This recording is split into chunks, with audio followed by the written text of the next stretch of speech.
드디어 대한민국 만악의 근원인 검찰이 역사 속으로 사라질 D-Day가 공개됐습니다. 검찰이라는 단어가 사라질 그 역사적인 날은 늦어도 내년 9월쯤이 될 것으로 보인다고 합니다. 채널A 단독입니다. 민주당은 두세 달 안에 검찰개혁 법안을 처리한 뒤 1년 유예기간을 거쳐 늦어도 내년 9월까지 기존 검찰청을 폐지하고 중수청과 공소청을 출범시킬 계획이라고 합니다.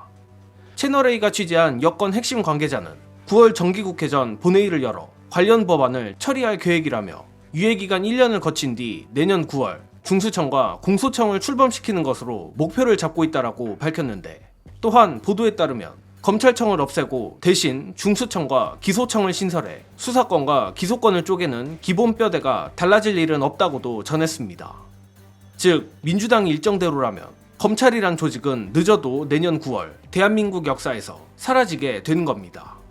물론 이렇게 될 경우 검찰은 대한민국에서 존재하지 않게 되지만 검사라는 명칭은 유지되고 적어도 당분간은 유지될 수밖에 없을 것으로 보입니다. 이는 영장 청구권은 검사만이 가능하다는 헌법 조항 때문으로 헌법에 따라 공소청 소속 검사직위 자체는 유지된다는 것입니다. 다만 민주당 신임 원내 지도부 역시 상법 개정안과 더불어 검찰개혁을 우선 과제로 꼽은 만큼 검찰청 해체 속도와 강도가 강해지면 강해졌지 약해지지는 않을 것 같고, 검찰총장이 공소청장으로 바뀌며 현행 장관급인 검찰총장직을 차관급으로 격하하는 등의 구체적인 안은 여전히 이견이 있어 추가 논의가 진행될 전망이라고도 보도는 덧붙였습니다. 자, 그동안 여러 위기도 있었지만 내란 속의 윤석열이 작년 12월 3일 내란을 일으키고 국회가 비상계엄 해제를 해낸 순간부터 이 역사적인 순간은 사실상 예정된 것이나 마찬가지였습니다. 또한 지난 대선 기간에도 이재명 당시 후보가 검사 파면 제도를 비롯해 검찰 수사권 분리를 공약으로 내세웠던 만큼 이재명 정권 하에서 검찰개혁은 피할 수 없는 시대 정신인 것도 맞습니다. 다만 모두에서 말했듯 손에 잡힐 듯 잡히지 않던 그 역사적인 날이 막상 현실로 다가오니 다시금 감정이 벅차오르는 부분입니다. 그리고 채널A도 언급했지만 76년이란 기간 동안 진보 보수를 가리지 않고 권력의 칼을 자처했던 검찰이 종국엔 스스로 검찰 쿠데타를 통해 정권을 잡더니 결국 이런 비참한 최후를 맞게 되는 걸 보면 현실이 영화보다 더 영화 같다는 말밖에 할 말이 없습니다. 물론 검사는 개헌하는 것이 아닌 한 내년 9월 이후에도 존재할 수밖에 없는 만큼 육사와 더불어 반란의 유전자를 가진 검찰 잔당들을 제대로 밟아놔야 함은 틀림없습니다. 그렇기에 앞서 말한 검찰총장직을 차관급으로 격하하는 식의 추가 조치도 매우 중요하다고 보는데, 검찰에 대한 악감정 때문이 아니라 단순히 기소와 공소 유지를 하는 작은 조직의 장에게 장관급 대우를 하는 건 형평에 맞지 않다는 생각입니다. 예컨대 경찰의 경우 워낙에 거대한 조직이고 검찰의 검사 동일체 같은 기괴한 집단 최면 같은 것도 적용되기 어렵기에 장관급으로 올리자는 주장은 그럴 법하다고 봅니다. 그러나 중소청과 기소청으로 썰릴 예정인 검찰을 지금처럼 장관급 대우를 하는 건 조직의 기능이나 규모를 봤을 때도 형평성에 맞지 않습니다. 따라서 민주당이 만악의 근원 검찰을 없애는 것뿐 아니라 검찰청 폐지 이후에도 검사들이 본인들의 본래 직무 및 위치가 무엇인지 깨닫게 하는 추가 개혁을 해주길 바랍니다.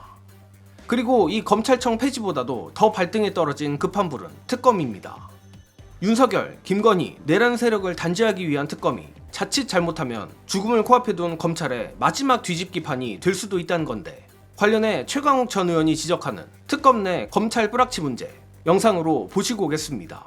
검사 숫자가 120명까지 필요한데 네, 파견, 네. 윤석열 씨하고 관련이 없는 사람은 그만큼 차출할 수 있을까, 이런 걱정하는 분도 있습니다. 맞아요. 예. 네, 그게 굉장히 그래요? 현실적인 걱정이시죠. 예, 검사와 검찰 수사관들이 이제 대거 파견이 되는데 예. 그 중에 제가 생각할 때 적어도 30%는 예. 수사보다는 정보 파악해가지고 첩전으로 타는 거에 더 관심이 많은 자들이 갈 예. 것이다. 네, 그거를 또, 예. 어떻게 차단해가면서 예. 운영할 건지가 이제 특검과 특검보의 주요한 과제가 될 것이다라는 말씀을 드렸는데, 대거 3개가 출범하니까 예. 인력난이 있을 수도 있어요. 예. 근데 이제 검찰 내부에서 정보를 빼내가지고 첩자질 하려면 그러니까 그래요? 그거를 예. 예방하는 게 되게 필요할 중요한 일인 것 같아요. 30%면 너무 많은 거 아닌가요? 근데 그 예. 조직의 본세가 그렇게 돼 있어가지고 말씀처럼 그래요? 그게 안 묻어 있는 사람이 예. 없으니까 2,000명 검사 중에 순수하게 수사를 열심히 할 120명 걸러내기가 어렵단 말씀이시죠? 어렵죠. 솔직히 말씀드리면 예. 그 안에서 윤석열 눈에 안 띄어서 혹은 한동훈 눈에 안 띄어서 줄을 예. 못 잡아서 그렇지 예. 내가 저 자리에 갈 수 있었는데 나를 왜 안 불러, 이런 불만인 거지. 거지. 예. 내가 저희 가면 쟤들처럼은 안 할 거야. 이거는 솔직히 기대하기 어려웠던 그래요? 상황이죠. 예. 분량상 영상에 담진 않았지만 최강욱 전 의원은 검찰에 대한 경고와 더불어 그럼에도 새 특검이 이 문제도 잘 대처할 것이라 분석하기도 했습니다. 예컨대 검찰 출신 조은석 내란 특검, 군검사 경력이 있는 임형현 최혜병 특검은 검찰이란 조직의 비열함을 워낙에 잘 알기에 뿌락치들을 잘 걸러낼 것이고, 그나마 민중기 김건희 특검이 판사 출신이라 이 부분이 약할 수도 있지만 중앙지법 형사부를 거쳤으니 검찰이 사건에 어떻게 장난질을 치는지도 잘 알 것이라는 겁니다. 물론 저도 새 특검이 이 부분에 대해 잘 대처하리라 생각하지만 앞서 길게 말했듯 검찰이란 조직이 시한부라는 걸 잊으면 안 됩니다. 오히려 조직의 해체를 눈앞에 뒀기에 저 검찰이 미친 짓을 할 수도 있는 것이고, 그 미친 짓의 강도는 더 강하고 나쁜 의미로 간절할 수밖에 없습니다. 그렇기에 특검 내부 검찰 뿌락치들을 강력하게 단속하는 것과 더불어 민주당도 검찰이 검찰개혁을 감히 뒤집을 엄두를 내지 못하도록 더욱 강력한 후속 검찰개혁을 진행해주기를 바랍니다. 이번 소식은 여기서 마칩니다. 영상 봐주신 여러분 감사합니다.